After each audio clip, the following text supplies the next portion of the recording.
जय हिंद, वंदे मातरम दोस्तों। स्वागत है आप सभी का ज्ञान लो कॉमर्स में। आज आपका टॉपिक है company law. Company law paper के अंतर्गत आप पढ़ेंगे पार्षद सीमा नियम। तो देखिए, पार्षद सीमा नियम होता क्या है। तो पार्षद सीमा नियम में आपको हम एमसीक्यू बताएंगे। तो सबसे पहले हम पार्षद सीमा नियम का यानी परिभाषा बता रहे हैं, यानी डिफिनीशन। तो देखिए, पार्षद सीमा नियम होता क्या है। तो पार्षद सीमा नियम यानी इसकी परिभाषा कंपनी अधिनियम 2013 यानी कंपनी अधिनियम 2013 की धारा यानी 256 में यानी दिया गया है। और उसके अनुसार ये परिभाषित किया गया है कि पार्षद सीमा नियम का आशय कंपनी के ऐसे पार्षद सीमा नियम से है जो पिछले किसी भी कंपनी संनियम अथवा इस अधिनियम के अधीन मूल रूप से बनाया गया हो अथवा समय समय पर परिवर्तित किया गया हो। तो ये आपका परिभाषा है, यानी धारा 256 के अनुसार। उसके बाद से जैसे मान लीजिए, इसका निष्कर्ष में हम कह सकते हैं कि पार्षद सीमा नियम वह नियम है जिसमें यानी एक कंपनी का महत्वपूर्ण प्रलेख होता है और इसमें कंपनी का यानी नाम वाक, स्थान वाक, पूंजी वाक, हस्ताक्षर वाक, संयुक्त वाक्य शामिल किया जाता है और एक कंपनी का एक चार्टर भी होता है। इस प्रकार एक कंपनी का आपका यानी परिभाषा रहा। उसके बाद सीधे हम क्वेश्चन पर चलते हैं। क्वेश्चन है, पार्षद सीमा नियम परिभाषित है। तो पार्षद सीमा नियम परिभाषित है ऑप्शन ए धारा 256 में, ऑप्शन बी धारा 3 में, ऑप्शन सी धारा 22 में, ऑप्शन डी धारा 4 क में। तो इसमें यानी आपका कौन सा ऑप्शन सही होगा। तभी हम शुरू में ही परिभाषित किए हैं कि पार्षद सीमा नियम की परिभाषा किस में दिया गया है, तो धारा 256 में। इसलिए आपका ऑप्शन यानी क्या है, यानी ए ऑप्शन सही है। नेक्स्ट क्वेश्चन है, पार्षद सीमा नियम के उद्देश्य वाक्य में परिवर्तन के लिए यानी आवश्यक है। तो क्या आवश्यक है। तो ए यानी विशेष प्रस्ताव, बी केंद्रीय सरकार की लिखित स्वीकृति, सी रजिस्ट्रार का आदेश, डी इनमें से सभी। तो देखिए, इसमें यानी क्वेश्चन है कि पार्षद सीमा नियम के उद्देश्य वाक्य में परिवर्तन के लिए आवश्यक है। तो क्या आवश्यक है। तो ऑप्शन ए विशेष प्रस्ताव, ऑप्शन बी केंद्रीय सरकार की लिखित स्वीकृति, ऑप्शन सी रजिस्ट्रार का आदेश, ऑप्शन डी इनमें से सभी। तो इसमें देखिए, कोई भी परिवर्तन होगा तो बिना रजिस्ट्रार के आदेश के अनुसार नहीं होगा। इसलिए ऑप्शन क्या है, यानी सी ऑप्शन आपका यानी सही है।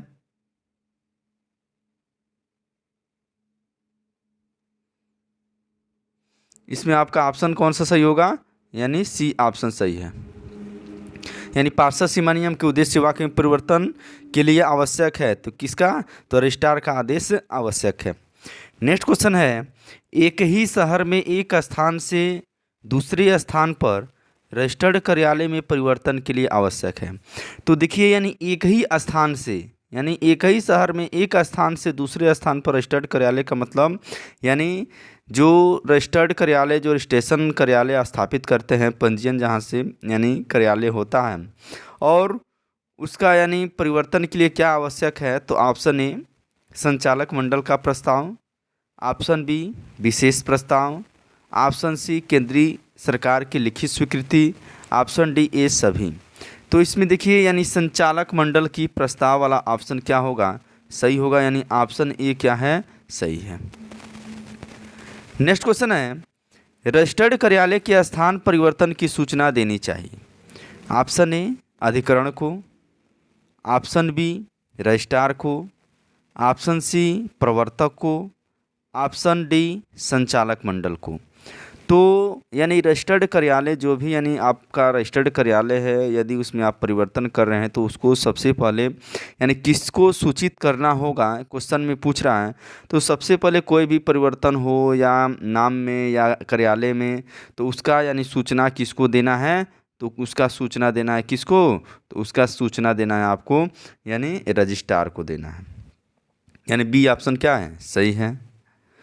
नेक्स्ट क्वेश्चन है, एक राज्य से दूसरे राज्य में रजिस्टर्ड कार्यालय ले जाने के लिए निम्नलिखित की स्वीकृति आवश्यक है। तो देखिए, जब एक राज्य से दूसरे राज्य में, इसमें भी यानी क्या हो रहा है, परिवर्तन हो रहा है, यानी एक राज्य से दूसरे राज्य में ले जाने के लिए निम्नलिखित की स्वीकृति आवश्यक है। ऑप्शन ए केंद्रीय सरकार, ऑप्शन बी संचालक मंडल, option C registrar, option D इनमें से किसी की नहीं। तो देखिए, इसमें आपका ऑप्शन कौन सा सही होगा। तो आप यानी रजिस्टर्ड कार्यालय को यानी एक राज्य से, जब एक राज्य से दूसरे राज्य में कहेगा तो केंद्रीय सरकार, यानी ऑप्शन ए क्या होगा, सही होगा। रजिस्टर्ड कार्यालय को यदि एक शहर से दूसरे शहर, जैसे मान लीजिए स्थापित करें, तो रजिस्ट्रार को सूचना देना होगा। लेकिन वहीं पर यानी एक राज्य से जब दूसरे राज्य में यानी ले जाने के लिए कहेगा तो उसमें यानी केंद्रीय सरकार की आपको स्वीकृति लेनी होगी। नेक्स्ट क्वेश्चन है, पार्षद सीमा नियम की विशेष सामग्री में होना चाहिए। तो देखिए, पार्षद सीमा नियम की विशेष सामग्री में होनी चाहिए।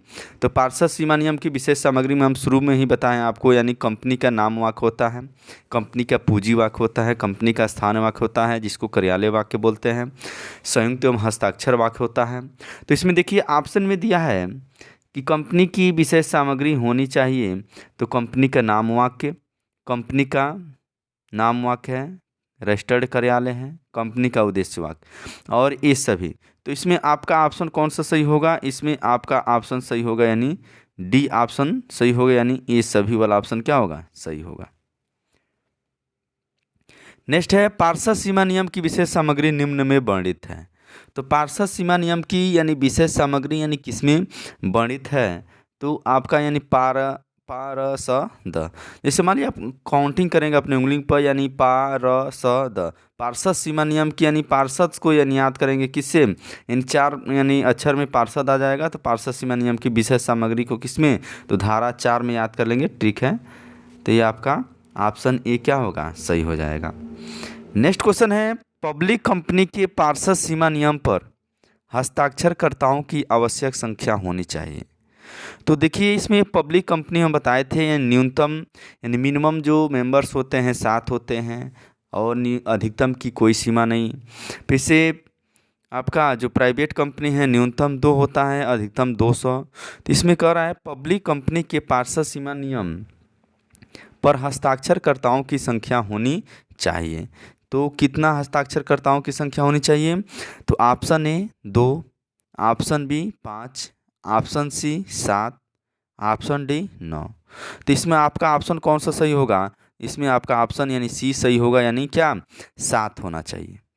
नेक्स्ट क्वेश्चन है, एक व्यक्ति कंपनी को छोड़कर यानी प्राइवेट कंपनी के पार्षद सीमा नियम पर कम से कम यानी हस्ताक्षरकर्ताओं की संख्या होनी चाहिए। यानी एक व्यक्ति कंपनी को छोड़कर, देखिए एक व्यक्ति कंपनी आएगा तो एक ही का सिग्नेचर होगा, लेकिन जब एक व्यक्ति कंपनी को छोड़कर कह रहा है कि प्राइवेट कंपनी, तो जब भी प्राइवेट कंपनी का नाम आएगा तो पार्षद सीमा नियम पर कम से कम हस्ताक्षर होने चाहिए।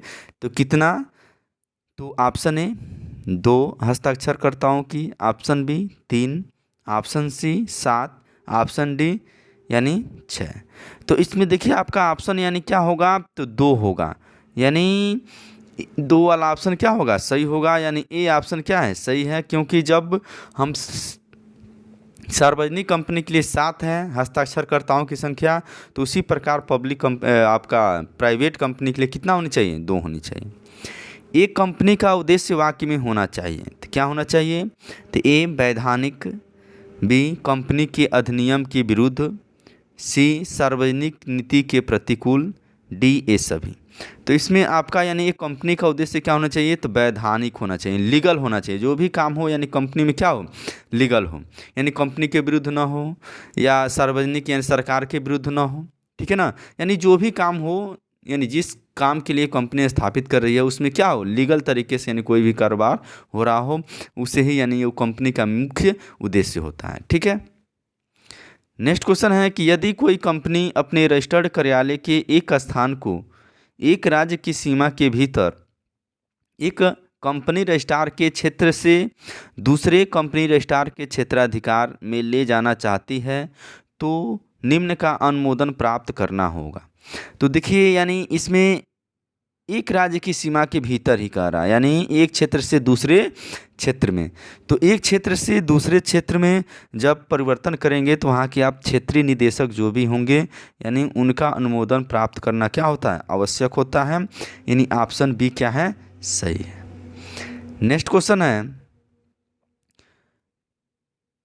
रजिस्टर्ड कार्यालय में परिवर्तन की सूचना रजिस्ट्रार को भेज देनी चाहिए। तो देखिए, जो रजिस्टर्ड कार्यालय होता है यानी पंजीयन ऑफिस होता है, यदि उसमें आप परिवर्तन कर रहे हैं तो सबसे पहले आपको क्या सूचना भेज देना होता है। तो यह सूचना रजिस्ट्रार को आप भेजते हैं, तो कितने दिन के भीतर भेजना चाहिए। तो इसमें देखिए आपको यानी ऑप्शन ए दिया है 3 माह के भीतर, ऑप्शन बी 2 माह के भीतर, ऑप्शन सी 1 माह के भीतर, ऑप्शन डी आवश्यक नहीं है। तो इसमें देखिए ऑप्शन आपका ए ऑप्शन सही है, यानी कितना, तो 3 माह के भीतर यानी क्या करना चाहिए, यानी भेज देना चाहिए। रजिस्टर्ड कार्यालय में परिवर्तन की सूचना रजिस्ट्रार को कितना, तो 3 माह के अंदर क्या करना चाहिए, भेज देना चाहिए। नेक्स्ट क्वेश्चन है, कंपनी अपने उद्देश्य परिवर्तन में उद्देश्य वाक्य में परिवर्तन कर सकती है, तो किसकी अनुमति द्वारा। तो ऑप्शन ए है साधारण प्रस्ताव तथा अधिकरण की लिखित अनुमति द्वारा, ऑप्शन बी है विशेष प्रस्ताव तथा अधिकरण की लिखित अनुमति द्वारा, ऑप्शन सी है केवल विशेष प्रस्ताव द्वारा, ऑप्शन डी है केवल अधिकरण की लिखित अनुमति द्वारा। तो इसमें आपका ऑप्शन कौन सा सही होगा। तो क्वेश्चन है कंपनी अपने उद्देश्य वाक्य में परिवर्तन कर सकती है, तो कंपनी अपने उद्देश्य वाक्य में परिवर्तन कर सकती है तो किसके द्वारा, तो कंपनी अपने उद्देश्य वाक्य में परिवर्तन कर सकती है। तो ऑप्शन बी आपका सही होगा, यानी विशेष प्रस्ताव और अधिकरण की लिखित अनुमति द्वारा। ऑप्शन बी क्या होगा, सही होगा। उद्देश्य वाक्य में यदि परिवर्तन करना हो तो विशेष प्रस्ताव तथा अधिकरण की लिखित अनुमति द्वारा, यानी मौखिक नहीं, लिखित अनुमति लेना होगा। नेक्स्ट क्वेश्चन है, कंपनी अपने नाम में परिवर्तन कर सकती है। तो कंपनी अपने नाम में परिवर्तन कर सकती है, तो उसके लिए भी क्या करना होगा। तो ऑप्शन ए विशेष प्रस्ताव और केंद्र सरकार की लिखित स्वीकृति लेनी होगी, ऑप्शन बी साधारण प्रस्ताव और अधिकरण की लिखित अनुमति लेनी होगी, सी विशेष प्रस्ताव और अधिकरण की लिखित अनुमति लेनी होगी, डी साधारण प्रस्ताव और केंद्र सरकार की लिखित स्वीकृति लेनी होगी। तो इसमें आपका ऑप्शन यानी कौन सा सही होगा, तो कंपनी अपने नाम में परिवर्तन कर सकती है, तो इसके लिए उसको किसकी स्वीकृति लेनी होगी। तो इसके लिए उसको आपको यानी ए ऑप्शन यानी क्या होगा, सही होगा, यानी विशेष प्रस्ताव और केंद्र सरकार की लिखित स्वीकृति द्वारा। नेक्स्ट क्वेश्चन है, अंश पूंजी में वृद्धि करने से संबंधित प्रस्ताव रजिस्ट्रार को सूचित कर देना चाहिए। तो इसमें देखिए यानी क्वेश्चन में पूछ रहा है कि यदि आप अंश में यानी क्या कर रहे हैं, वृद्धि कर रहे हैं, यानी अंश पूंजी में आप वृद्धि कर रहे हैं, तो रजिस्ट्रार को सूचना यानी कितने दिन के अंदर भेजना चाहिए। तो ऑप्शन ए है 1 वर्ष के अंदर, ऑप्शन बी है 60 दिन के अंदर, ऑप्शन सी है 3 माह के अंदर, ऑप्शन डी है यानी 30 दिन के अंदर। तो अभी देखिए उसमें आपको यानी कितने दिन के, तो अंश पूंजी में वृद्धि के लिए संबंधित प्रस्ताव यानी रजिस्ट्रार को सूचित करना हो, सूचना देना हो, तो सबसे पहले यानी कितना दिन, तो 30 दिन के अंदर आपको भेज देनी चाहिए। नेक्स्ट है, एक सीमित दायित्व वाली कंपनी अंश पूंजी में परिवर्तन कर सकती है। तो सीमित दायित्व वाली कंपनी अंश पूंजी में परिवर्तन कर सकती है। ऑप्शन ए अंश पूंजी को घटाकर बढ़ाकर, ऑप्शन बी अंश पूंजी को घटाकर, ऑप्शन सी अंश पूंजी का पुनर्गठन करके, ऑप्शन डी इन सभी के द्वारा। तो इसमें यानी एक सीमित दायित्व वाली यानी कंपनी है, सीमित दायित्व वाली कंपनी अंश पूंजी में परिवर्तन यानी किसके द्वारा कर सकती है। तो अंश पूंजी को बढ़ाकर इसके द्वारा भी हो सकता है, घटाकर भी हो सकता है, पुनर्गठन करके भी हो सकता हो, और डी दिया है इनमें से सभी, यानी ये आपका ऑप्शन क्या होगा, यानी सही होगा, यानी सभी के द्वारा। नेक्स्ट क्वेश्चन है, यानी सत्य असत्य पर आधारित क्वेश्चन है। बताइए कौन सा कथन सत्य है, कौन सा असत्य है। सदस्यों के स्थान पर उनके द्वारा अधिकृत अभिकर्ता पार्षद सीमा नियम पर हस्ताक्षर कर सकते हैं। तो सदस्यों के स्थान पर उनके द्वारा अधिकृत, जैसे मान लीजिए कोई व्यक्ति यानी है, यानी उसमें क्या है मेंबर्स है, तो उसके अधिकृत यानी कोई अथराइज्ड एजेंट यानी पार्षद सीमा नियम पर हस्ताक्षर यानी कर सकता है। ये आपका ऑप्शन क्या है, बिल्कुल सत्य है। क्योंकि मान लीजिए यदि आपके घर इनवाइट आता है और आपके पिताजी नहीं हैं, तो आप जाकर क्या उस इनवाइट को आप स्वीकार कर सकते हैं। नेक्स्ट क्वेश्चन है, सीमित दायित्व वाली कंपनी नए अंशों के निर्गमन द्वारा अपनी पूंजी नहीं बढ़ा सकती है।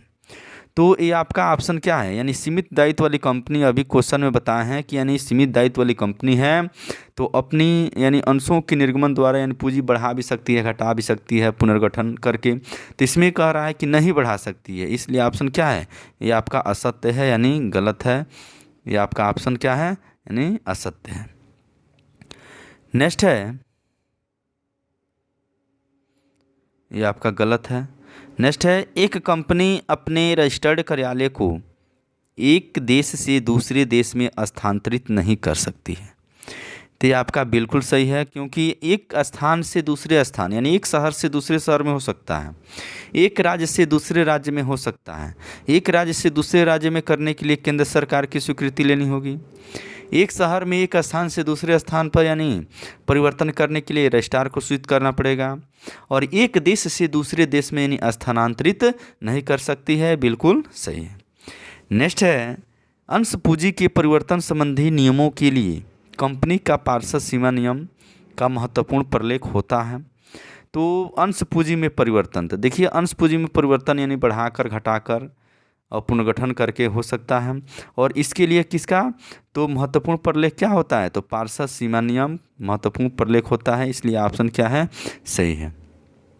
इस प्रकार ये आपका पार्षद सीमा नियम मेमोरेंडम एसोसिएशन का चैप्टर रहा, इसका वेरी मोस्ट इम्पोर्टेंट क्वेश्चन रहा। और बीकॉम थर्ड सेमेस्टर में यानी इसमें से आपको यानी क्वेश्चन मिलेंगे। और यदि आप टीजीटी पीजीटी की भी यदि कोई बंदा तैयारी कर रहा है या कॉमर्स नेट की, तो इस वीडियो को ज़रूर देखें, क्योंकि ये वीडियो यानी सभी परीक्षाओं में कॉमर्स के यानी उपयोगी है। जय हिंद, वंदे मातरम। चैनल को सब्सक्राइब कीजिए।